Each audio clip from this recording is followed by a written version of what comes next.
Şəkərli diabet xəstələrinin ən çox istifadə etməsi gerəkən təamlar balıq təamlarıdır və ya balıq yeməkləridir.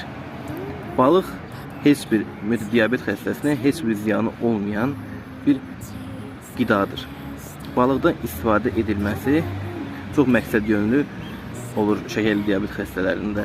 Hansı tip balıqları? Daha çox yağlı balıqlar məsləhət olunur və yağlı səthi balıqlar, yəni dib balıqları məsləhət olunmur. Çünki dib balıqları, məsəl üçün tuna balığı kimi tipində balıqlar ağır metal zəhərlənməsi riskini daşıdığından daha çay balıqları ola bilər, daha səthi sularda üzən balıqlar məsləhət oluna bilər.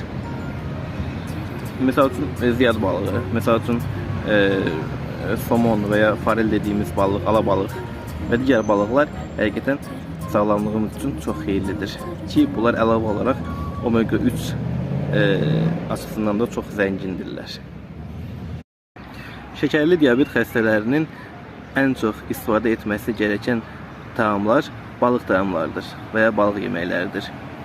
Balıq heç bir diabet xəstəsinə heç bir ziyanı olmayan bir qidadır. Balıqdan istifadə edilməsi çox məqsədyönlü olur şəkərli diabet xəstələrində.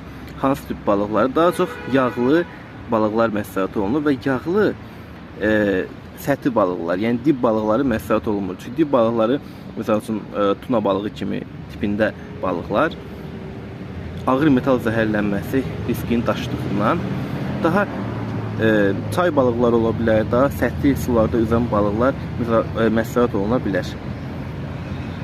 Məsəl üçün ziyad balığı, məsəl üçün somon və ya farel dediyimiz balıq, alabalıq və digər balıqlar həqiqətən sağlamlığımız üçün çox xeyirlidir ki, bunlar əlavə olaraq omega 3 açısından da çox zəngindirlər.